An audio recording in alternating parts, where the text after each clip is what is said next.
This podcast is sponsored by nobody. Hey dudes, welcome to Splat from the Past, the early 80s themed horror sci-fi show where things can get totally radical. Now, I am so excited for today's guest because I will be talking to a character actor, that guy, if you will, David Knell. Oh my God, he has been in so many great things, you know. My earliest memory of him was Splash, where he plays Eugene Levy's incompetent lackey, Claude, who has that great line, "The guy or the island," or "We're not twins." I just love it. It's so friggin' hilarious. And of course, he was one of the guys in Spring Break. And God, he's just been in so many great movies. Total Recall, My Blue Heaven, Making Love, The Devil and Max Devlin. He was in the official, hour pilot for High School USA, and so many great things he's been in. He was on Alf, the two-part Thanksgiving episode that I love. He's just done a lot of great stuff. It's going to be an honor to talk to him today. I can't wait. I reached out to him, I think last week of December, beginning of January, and he didn't get my email. He didn't get my message until 2 weeks ago or something, and we're finally going to make it happen today, and I can't wait. Oh my God, this is the last show before March Madness is over, and get to start spring April on Monday. I just hope the weather will be ready by then because it's pretty chilly and cold right now, and this is going to be awesome. So yeah, here is my interview with David Knell.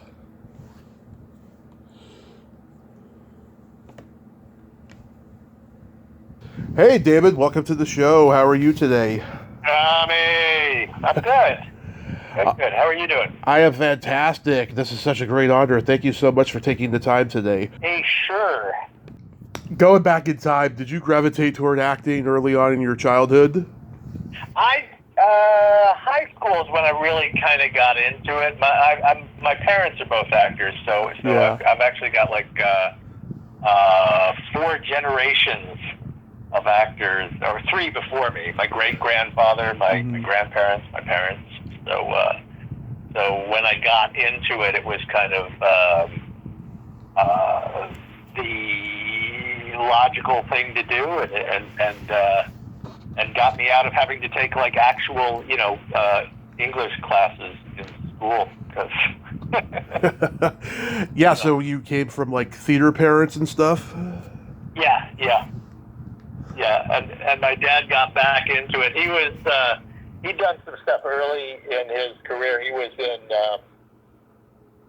most notably, he was in a Broadway show where he was with James Dean, and he was actually his understudy in a play called See the Jaguar sometime in the early 1950s. Yeah. So, wow, that's amazing. So you did school plays and community theater and all of that? Yeah, a little bit. And then right after high school, I from New York, went out to LA, and there was I actually did some stuff in New York. I was in a show on Broadway called Runaways. Uh-huh. It was a musical that a bunch of people had started in who were still around. Vincent Spano, who's a good buddy of mine. Oh, yeah. He was in this, and weirdly enough, we both played the same part in Runaways. And, Diane Lane was in it originally when she was 11, and Trini Alvarado, and there's a bunch of people who still poke their heads up every once in a while. And then I went to LA and got started for real doing movies and TV and that sort of thing. Yeah, Vincent's going to be coming on at some point. He's got something to promote. Oh, cool. Yeah. Yeah. So did you? Talking to him the other day. Go ahead. Yeah, did you study with any of the famous acting teachers in New York or LA? I did not. Well, when I got to LA in the mid '80s, I was in Gordon Hunt's class. Gordon was a really, really excellent teacher. Also in that class were Jonathan Banks Oh, yeah. and Art LaFleur, who is Love Artie. I had him on years ago. oh yeah, Yeah. yeah. So yeah, and some other folks too. But Art, he's kind of the only acting teacher I ever worked with, really. yeah, Artie told me he owed his whole career to Jonathan Banks because it was him who told him he should go into acting when they were in Chicago. Yeah, they were both like bouncers at a bar or a club or something. And Exactly. Art was the best. I did a short film that I wrote and produced, and which was essentially a monologue for me. But I've always been a proponent of the idea that monologues never work on their own. That monologues work whether they're in a film or anything else. The success of the monologue is entirely based on the reaction that you're getting from the person who's listening to the monologue. And Art really taught me that. I saw somebody do, in the acting class one time, somebody was doing a monologue, and they just asked Art if he would come up and just be in the scene with him. And so Art was pretending to be not pretending he was acting, the cab driver, and the gal who's doing the monologue was in the passenger seat behind him, Mm-hmm. and Art was just it was like looking at her through the mirror there, and there was no mirror, but I still remember there being a mirror, and just reacting the entire time, just listening to her, and it just absolutely made the thing work. But because he was probably the best listener I've ever seen, so I learned that from him. Just you gotta be listening. You're not just waiting for your next line. Yeah, he was just a great guy. It's so sad he's gone now. So you make your debut in a TV movie Western called Belle Starr with Elizabeth Montgomery. How was that experience? That was great. Actually, I did that was the second thing I did. The first thing was probably the first thing that came out. But the very first thing was a thing called Life on the Mississippi. Okay. Which was for PBS, where I played Mark Twain. I had the lead in that because a couple of weeks before shooting, the guy who was supposed to do it broke his arm or something, so they had to recast really quick. Mm-hmm. And I'm pretty sure that the guy I replaced was Dennis Christopher, who was in Breaking Away and Fade to Black. Yeah. Fade to Black, right. So I came in and did that, and that was a pretty awesome experience, just right out of the gate. And so that was a couple of months shoot on the Mississippi River, actually the Illinois River, but and then came back to LA, and I think then pretty much immediately got Belle Starr. So working with the great Elizabeth Montgomery, played her troubled son. Mm-hmm. Ended up shooting her. Yeah. That's how troubled that relationship was. Not my mom. Yeah. But that was great fun. That was doing a Western, and they actually, they when I got cast, they asked if I could ride a horse, and I was like, sure, yeah. Because I'd seen horses in New York, in Central Park, and as it turned out, the reason so I went out to the stables in Burbank and learned how to ride just on my own, or at least not look too stupid on a horse, which is it was a great cast. You got Jeffrey Lewis, Michael Cavanaugh, Fred Ward, Gary Combs, Yep, Gary Combs, the Vint brothers, Jesse and Alan, who then I think went on to do, what was the movie? The Long Riders? It was another movie that had all those same characters. The Carradines, the Quaids, and the Keaches, and the Guests. They were all in The Long Riders. Right. Yeah. They were all in that. Excuse me. So it's a lot of the same characters that were in this film too. So. And then you do the notorious Disney disaster, The Devil and Max Devlin. Yeah. That was an odd movie. It was one of those that at the time that they were I think Walt had been dead for a few years now, mm-hmm. and they were kind of wanting to get into more adult stuff, Yeah. Or not adult films, but not kid stuff. Yeah. And so this was one of the ones that they were trying out. And by the time, between the time I got cast and when we shot it, they rewrote it because they were kind of afraid of making, any sort of grown-up humor in there was kind of shaved off it, really. Mm-hmm. And but that was Elliot Gould and Bill Cosby. Hey. But I like working with Elliot. He was a trip. He was. I remember seeing the ABC promo when I was a kid. Bill Cosby is the devil. Yeah. For a couple of scenes, they had been full on Satan makeup with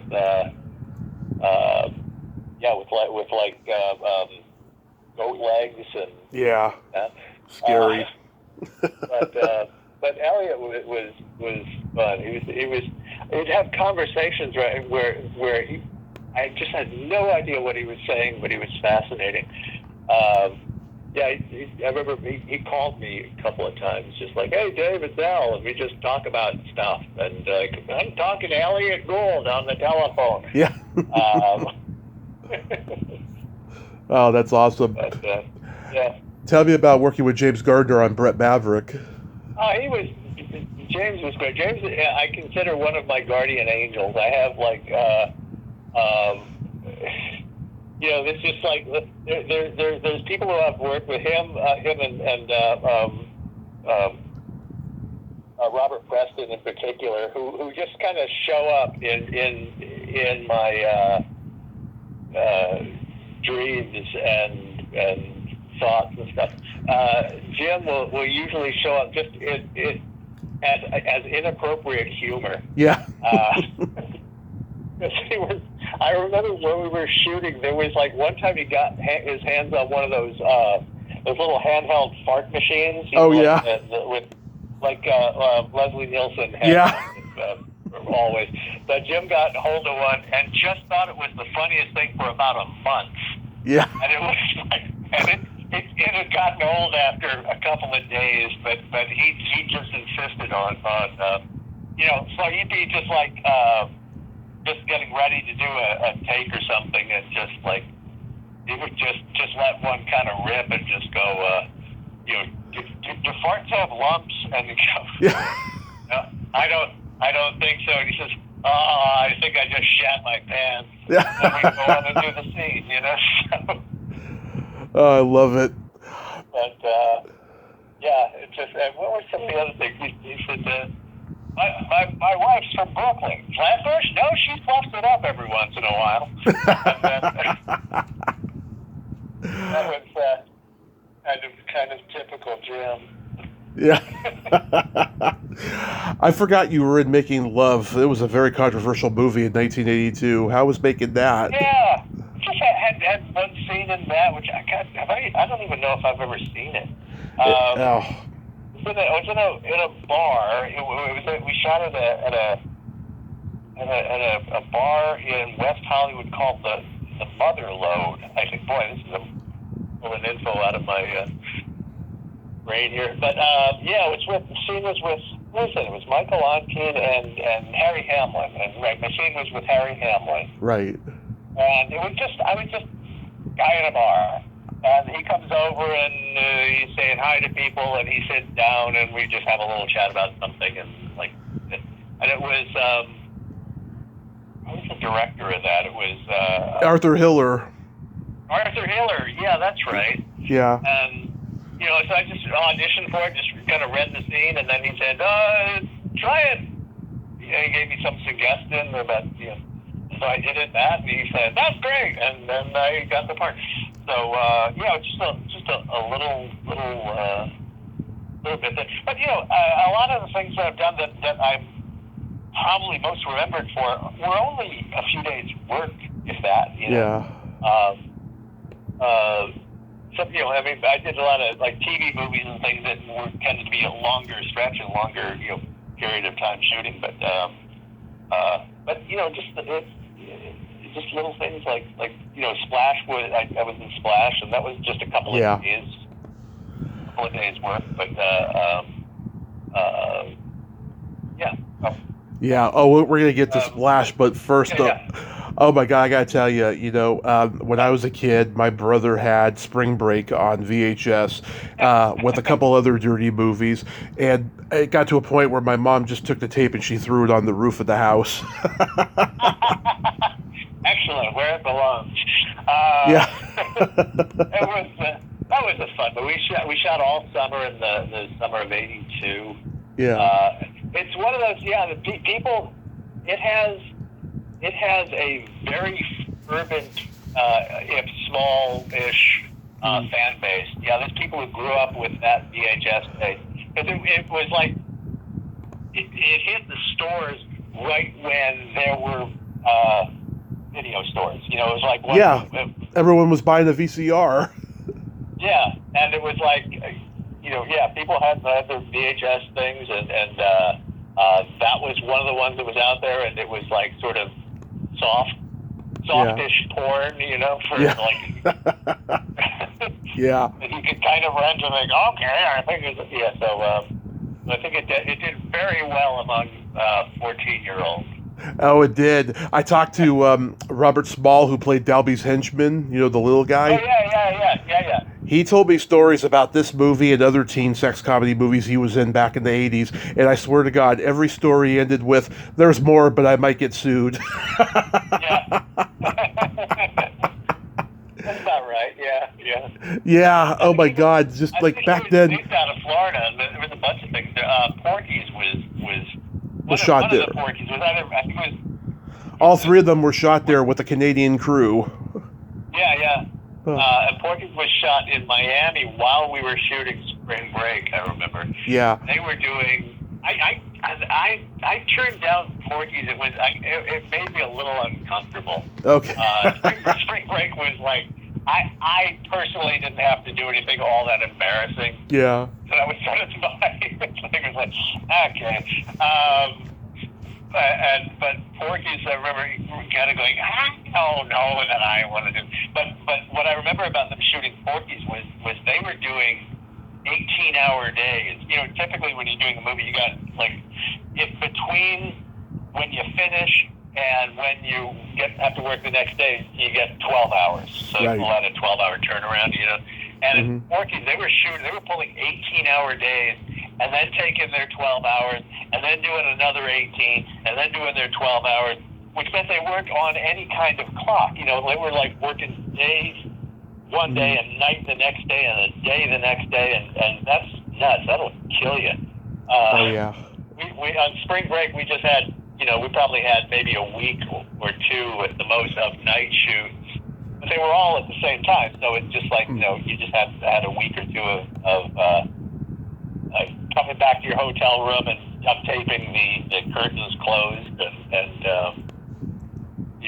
that was the first time I ever noticed with my 21-year-old eyes that I was getting dark circles under my eyes from shooting night shoots. So this is where it begins. And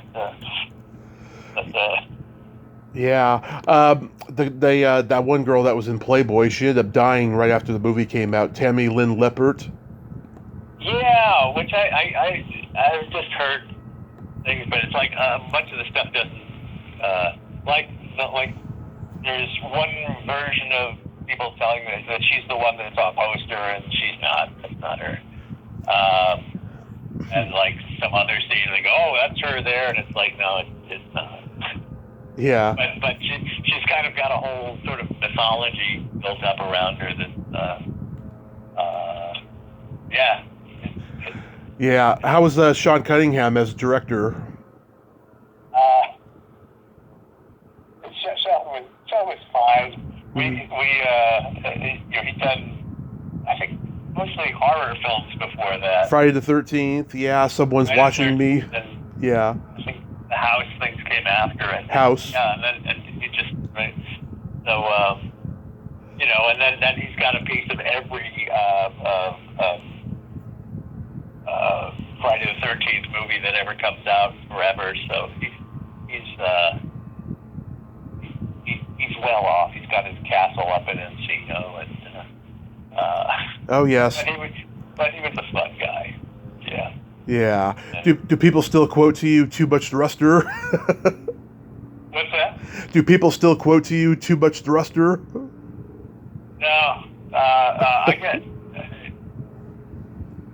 I know people from that. Well, I don't know. Just people just have just said that they remember it like that. That was I think the first movie that I ever got recognized for, like out in public, like at a. Yeah. Actually, here's an interesting thing. When it opened, I went with a bunch of friends to see it in Sherman Oaks. It was up there, and my name was on the marquee, and that was fun. Yeah. And we're sitting in there, and the scene.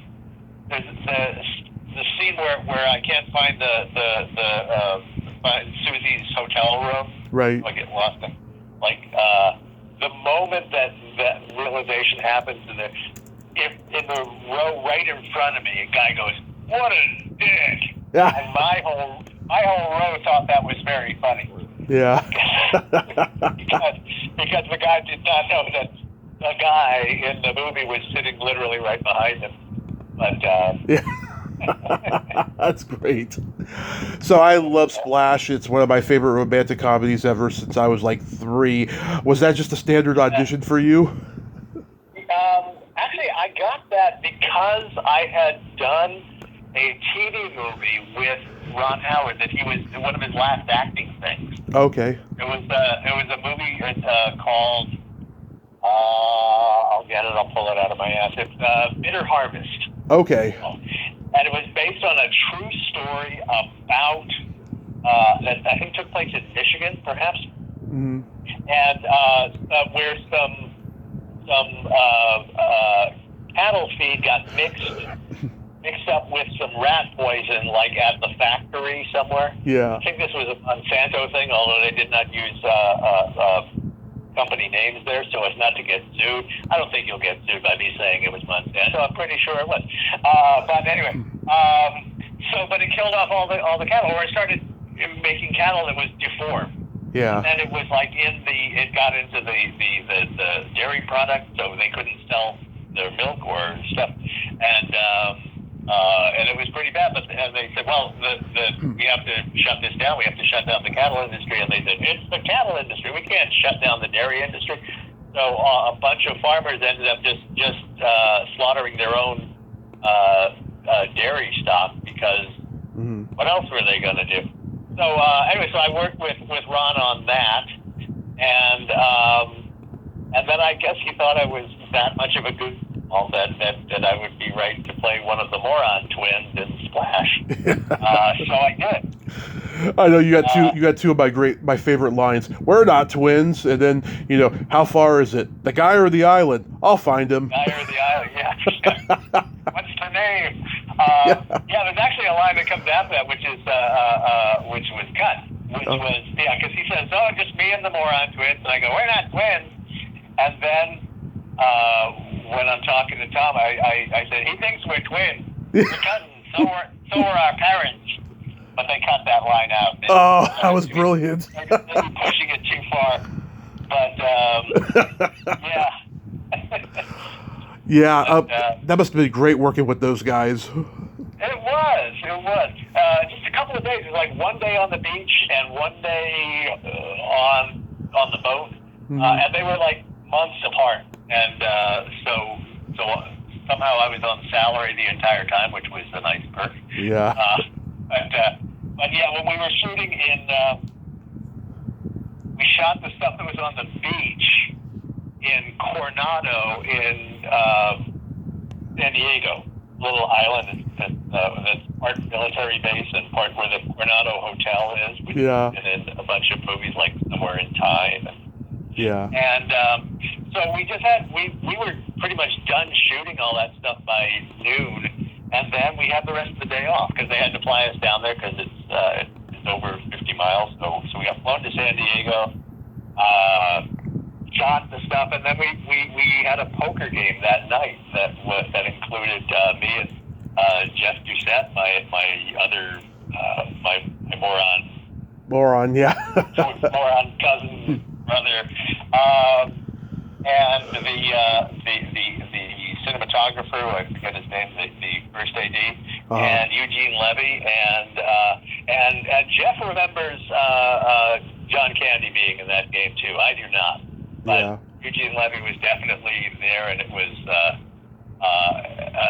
very funny watching him lose. He was just hysterical. He would just just lose his mind if he just and he just him being, no, I can't believe I did that. That was great fun. Yeah, you're sitting on Levy's scuba pipe. Yep. And that was. And then we were on the boat for the other scenes, and that was it. I used to have a Super 8 movie camera that I would bring along with me on movie shoots. So I had at one point some Super 8 stuff. Of like we did a bunch of like just goofy improv commercial things. Mm. Eugene and Jeff and I, and it was fun. And, Yeah, it looked like it was freezing cold where you filmed. I don't recall that. It might have been, but then, Mm-hmm. yeah. You worked with Hanks again on Turner and Hooch. Did he remember you? He did, and not only did he remember me from Splash, Mm-hmm. but he remembered that we had actually met before that on, I did a TV pilot, a couple episodes of a thing called Best of the West. Okay. It was a Western sitcom. Mm-hmm. And we shot that at Paramount, and it was right between the stage where they were shooting Bosom Buddies on one side and Taxi on the other side. Yeah. So what would happen is, like, when anybody was on a break, a lot of times you just go over to the whatever they were shooting next door, and they had these for sitcoms like that where there was actually a live audience that had like bleachers there. So but Tom actually remembered that we had met then. No, that's and awesome. He was introducing me to people on Turner. Like 6 years after Splash. Mm-hmm. But I remember just kind of wanting to go over and remind him how we knew each other, and he knew already, and which was great. I remember when he hosted Saturday Night Live in the 90s, Chris Kattan went up to him and told him that he had worked with his dad on an episode of Bosom Buddies, and he not only remembered his dad's name, he'd been to his house and said, "Does he still have the house in Sherman Oaks? I gotta go visit him." Yeah. Yeah. I've always been very impressed with that. That was there's a few people in the world who have that ability, seemingly. The two others that I've heard of are Bill Clinton and George W. Bush. People that remember like everybody they've ever met. Yeah. Which is an impressive skill or talent or whatever it is. But Tom, I know, you won't always remember people's names, but if he like, and this I've heard of like George W. as well. Mm-hmm. If they'll at least give you a nickname and be consistent about it, or know things about you, like I've been reading. If you're a book reader, or any of your listeners are book readers, Tom has a new book that is a novel called Another Major Motion Picture Masterpiece, or the making of another major motion picture masterpiece. Nice. And it is it's the account of the fictional account of the making of a movie. Yeah. And it basically incorporates stories that he's picked up over the years from everybody. Wow. Because which is great, because that's one of his things. I've heard him say that and I completely agree that movies are a great hang. Mm-hmm. It's like because most of the time you're not actually making movies. You're just sitting around waiting or something. And like when we were doing Turner and Hooch, which was we shot that in Monterey, California. Mm-hmm. Pacific Grove on the Monterey Peninsula, and I was there for a week to shoot basically for a couple of days in a car. So most of my stuff was actually in this little red Toyota. The scene was that Hooch sees the bad guy and starts chasing after him. Right. And so they commandeer my car. Right. And so Tom's then driving the car. Reggie Bell Johnson, the second lead there, he's in the passenger seat. I'm stuffed in between them, and Hooch, the dog de Bordeaux, the giant mastiff, is sitting in the back. And so we're doing this scene, but sort of my job in between, I'm complaining about, my mom's going to kill me if she told me not to take this over 30, and the dog's stepping on my groceries and all that kind of stuff. At the same time, I've got in my lap a plastic baggie full of wet dog treats. Yeah. And my job is also to keep Hooch's attention and make it look like he's looking at the car in front of us. Mm-hmm. Now, for a bunch of the shots, they had us on a camera car where basically we're on our car is on a flatbed trailer, and the camera car is in front of us, and they're looking in through us. So you've got the camera in front of us. Maybe probably Ron's on there too, and the director of photography, and they're pointing cameras at us. And the trainer is also lying almost on the hood of the car, waving around the dog's toy rabbit, which he loved. That was his big thing. He loved that stuffed rabbit, and that would get his attention. So I'm holding up pieces of meat. The guy's waving around a stuffed rabbit, and anytime the dog is actually looking forward, we can actually do the dialogue in the movie. Otherwise, we're just kind of trying to get it through. Okay, is he looking? Is he looking? Okay, go. And then start saying some words. And like that. So that was what we were doing there. And the story that I've made up over the years is that in my other hand, I had little bunches of little mini Snickers bars because I'm trying to keep Tom's attention. So, but meat in one hand, Snickers in the other. Keeping the scene moving. High School USA. High School USA. High School USA was the remake of a thing called High School USA. With Michael J. Fox and Nancy McKeon.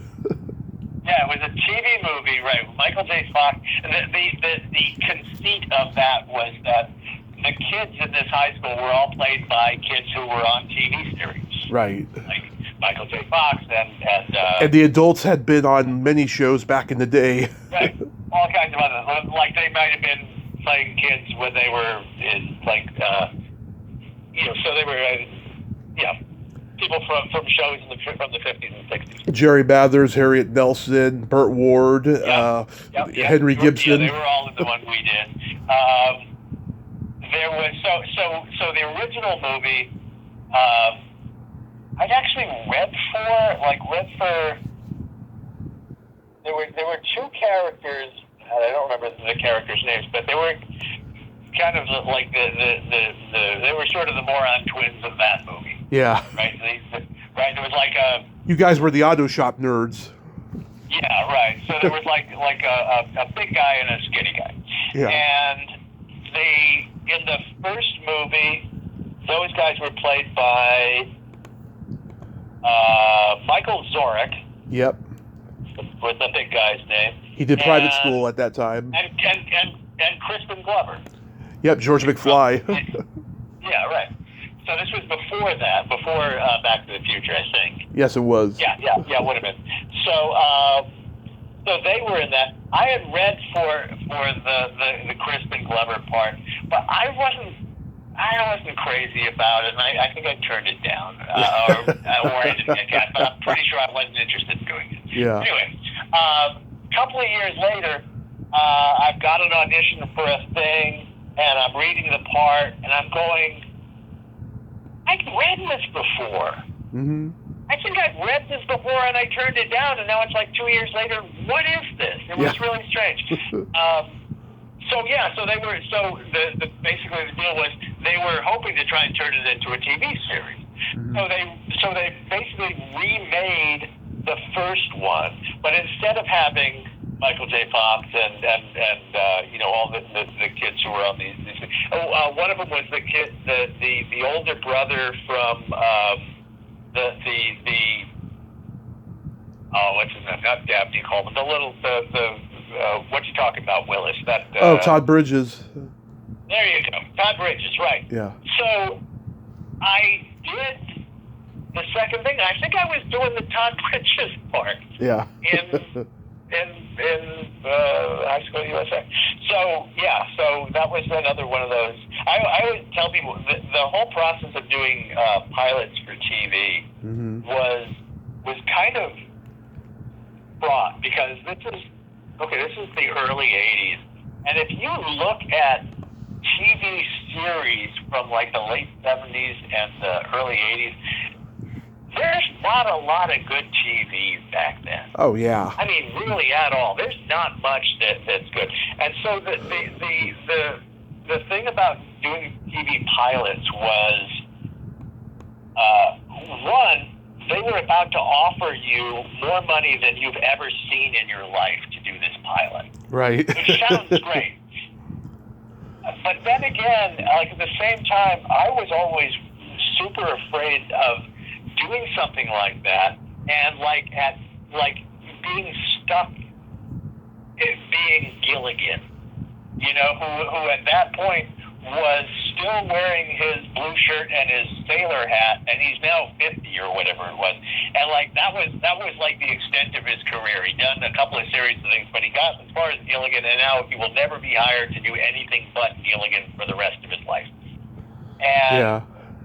So that was kind of like, is that what I want? I was hoping to have, more of a movie career than that. But then again, mm-hmm. they're waving in front of you more money than you've ever seen in your life. But also, at the same time, before they give you that money, when you have to go and audition for the pilot, the way it would work was the last step was the first thing you might go and see a casting director, and then you might get a call back where you're seeing the casting director and the producers of the show, or the creators of the show. Mm-hmm. And then the last step is you got to get network approval. And so that's when they give you a deal memo. And the deal memo is like where they're saying, we're going to give you more money than you've ever seen in your life. Yep. But that being said, you're not the only one up for this part. Yes. Okay, so it's you and maybe 2 or 3 other guys. Yeah, stand up. And what you don't know mm-hmm. is one of you is the network's choice, maybe. One of you is the creator's choice, the producer's choice, and one of them might be someone who's agreed to take less money than anybody else. You have no idea where you are in this feeding frenzy here, and nor do you know if you've asked for too much money. Like your agents might go, hey, it's more money than you've ever seen, but it's not as.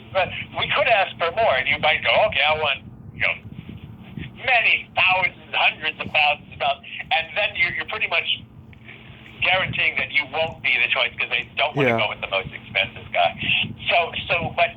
So you don't know where you are in this thing.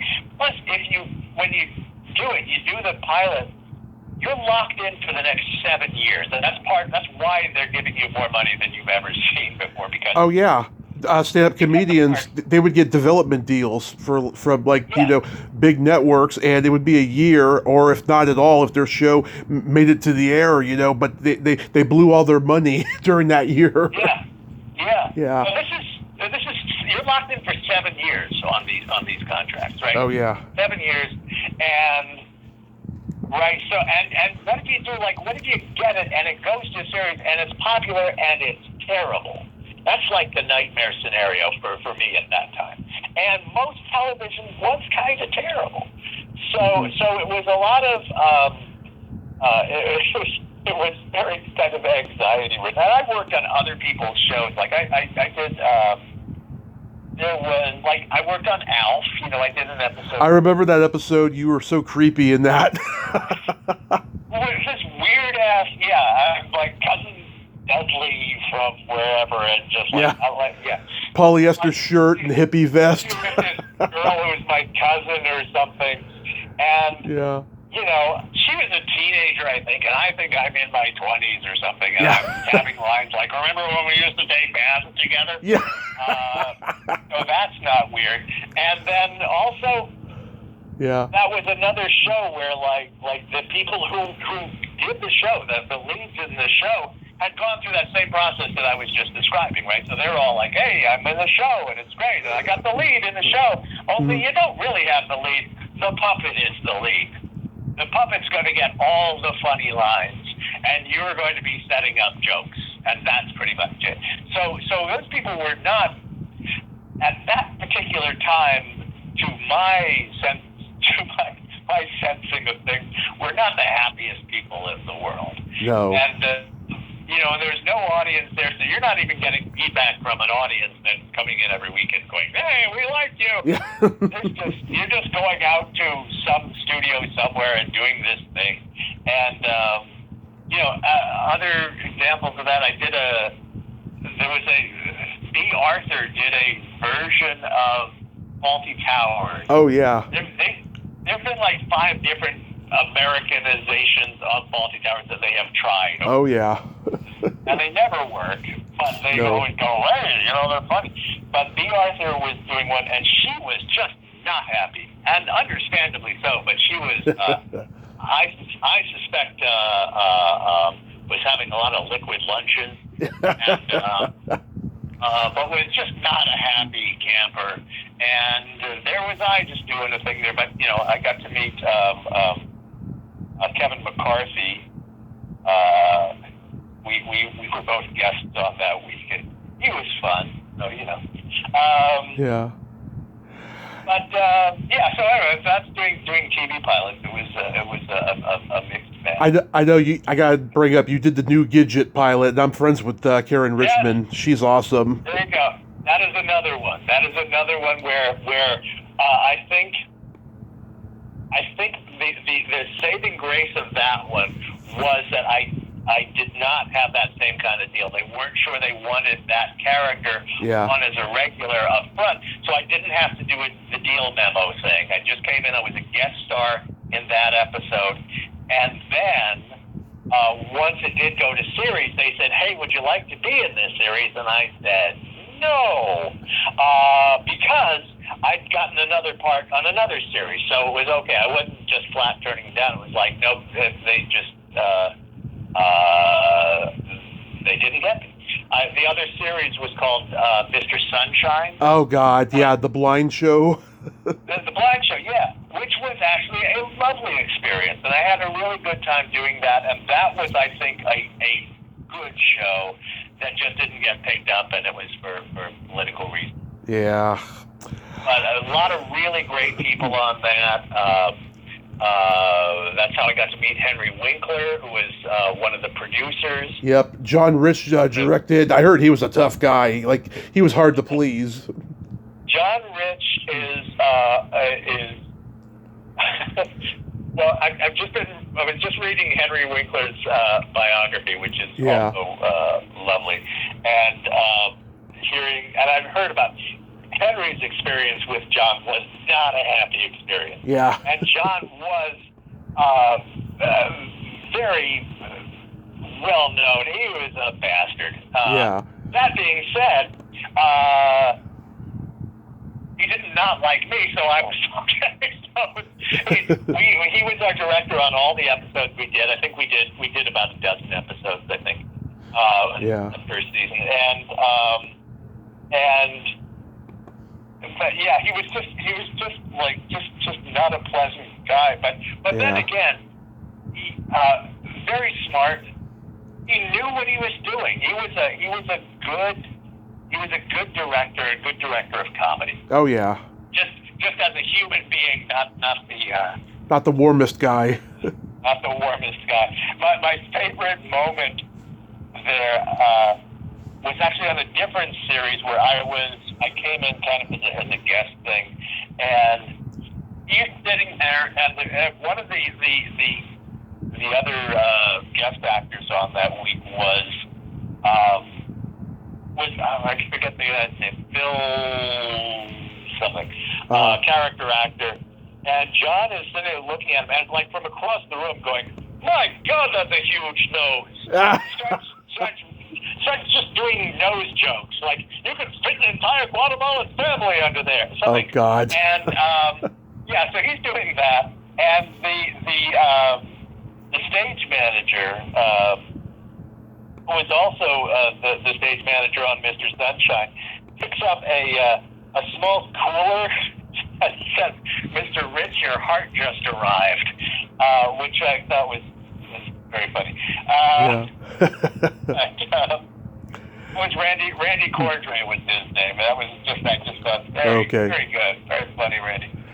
So yeah. Tell me about working with Arnold on Total Recall. Did he kick you too hard? I did have. Well, no. If there was anything that was happening too hard, it was probably just me overacting while I'm grappling with his foot. But I did actually have a yellow Arnold's shoe-shaped bruise on my chest for several weeks after that. That's true. Big yellow footprint on my chest, and that was nice. So I think that was probably my overacting more than him throwing me. The girl with 3 tits in the movie, Licia Naff, I've had her on twice. She is awesome. Yeah. She sent me an autographed picture of her with 3 tits, and she wrote, "Got milk." That's funny. I actually worked with her twice. Yeah, Chopper Town, right? Chopper Chick. Yeah, she was in Chopper Chick in Zombie Town. Yeah, Chopper Chicks in Zombie Town. That's what it's called. Yeah.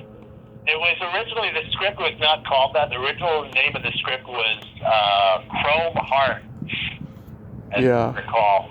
But it got renamed when it got bought by or distributed by Troma Films. Mm-hmm. It is a better title for it. But Billy Bob Thornton's in it, and Don Calfa. Martha Quinn. Martha Quinn from MTV. And a small part in it, yeah. Vicky Frederick, Gretchen Palmer. Yeah, good cast. Yeah.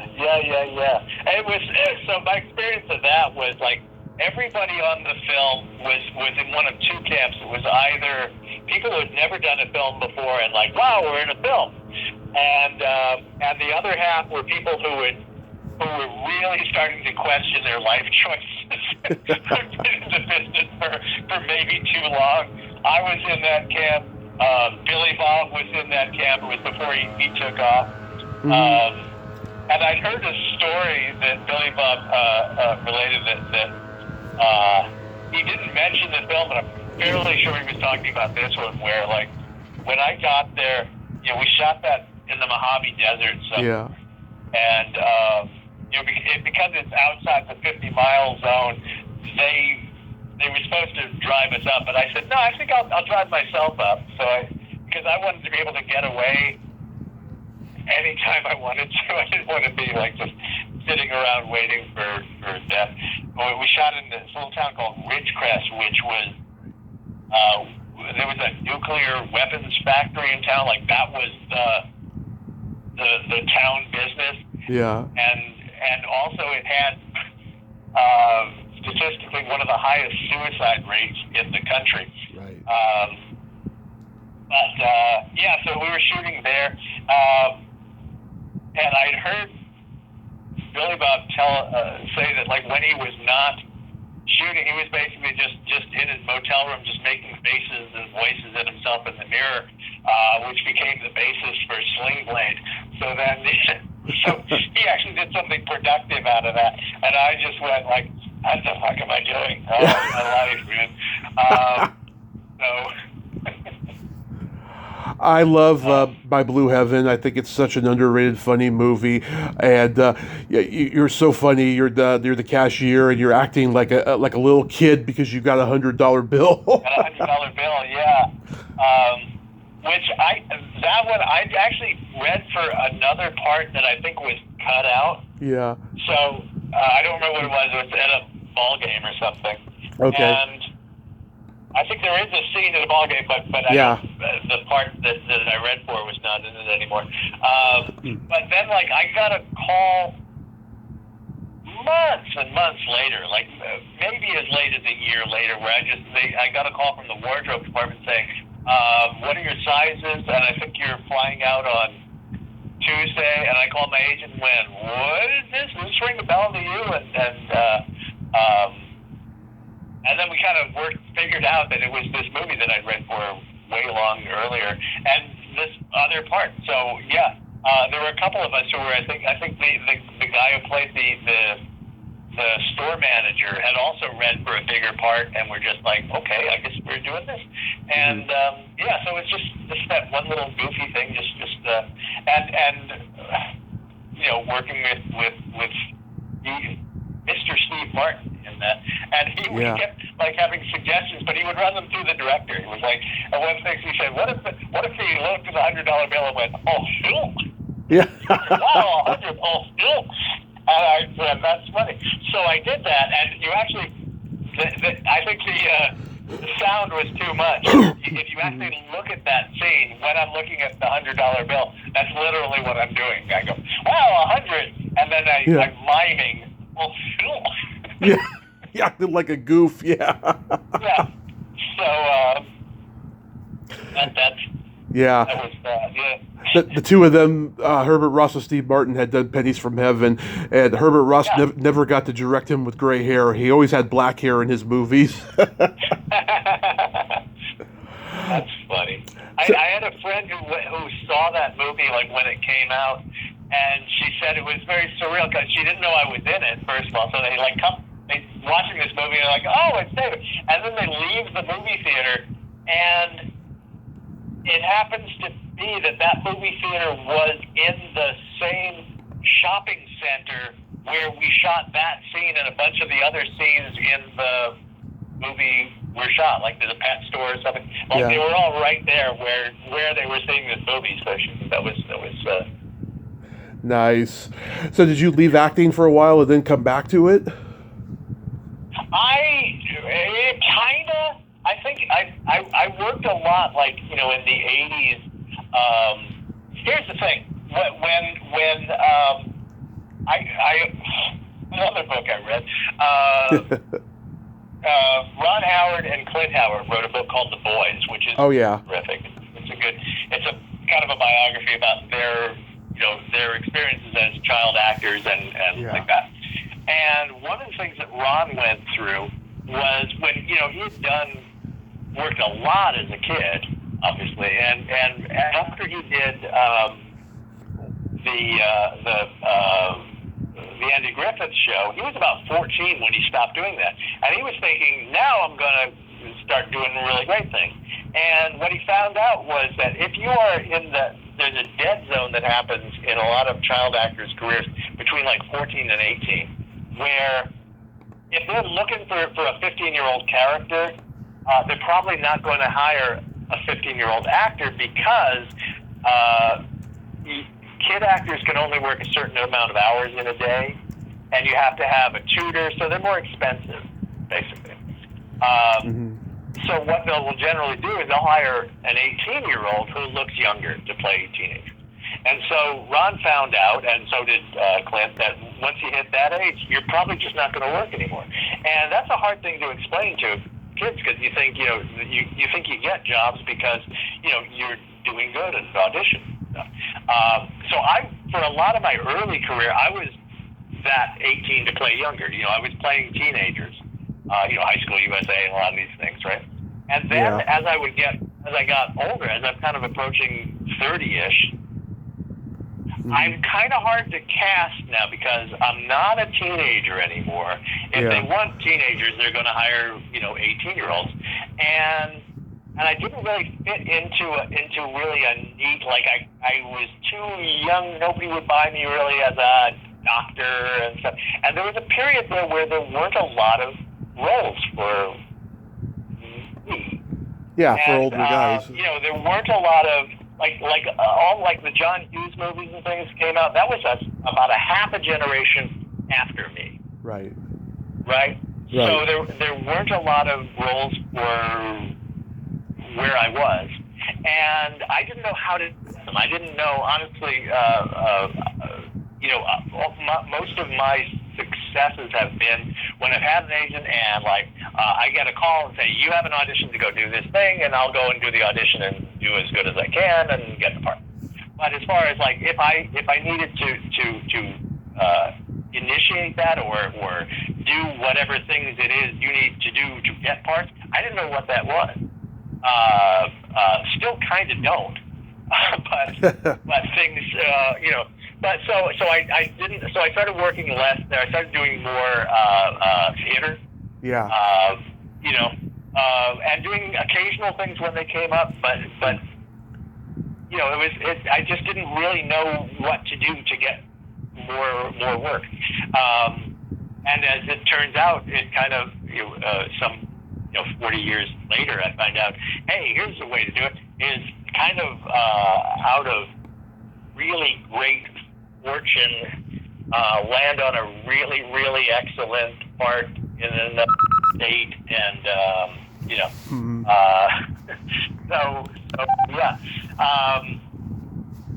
so I started it just kind of faded away, and I didn't really know what to do to get stuff. So I just started doing other things. I had other interests, and like that.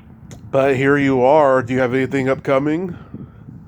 Here I am, upcoming. Things took a turn a few years ago when I did a movie called Pig. Oh yeah. Which kind of changed everything for me. Because I don't live in LA. I haven't lived in LA for years. Yeah. I go back and forth, and I work there. But I got the movie Pig, which with Nicolas Cage, was shot up here in Portland, and it was through one of the casting directors that I see all the time here, and it was the perfect part for me. It just was. It came up, and So and it got me a bunch of buzz when it came out because it was a good movie and it was a good part. And so as a result of that, I got an agent again in LA, and I got managers and people who actually are getting the auditions, and I'm getting out for stuff again. So yeah, that is awesome. Yeah, congratulations on that. Well, David, I thank you so much for coming on today, and yeah, just keep plugging away, man. Love seeing you on screen. I hope you have a happy Easter, a great rest of your day, and be safe out there. Thanks. All right, you too. Take care. Good talking to you, man. You too, man. All right. All right. Bye-bye. Well, there you have it. David Knell. Ain't he a cool dude? Oh my God, what a great guy. And a funny guy too. As you can tell, I was doing a lot of laughing there. And I'm glad, he's still out there and everything's all good in the hood. Well, until next time, this is Tommy Throwback Kovac saying, there's no shame in living in the past because the present sucks. Later, dudes!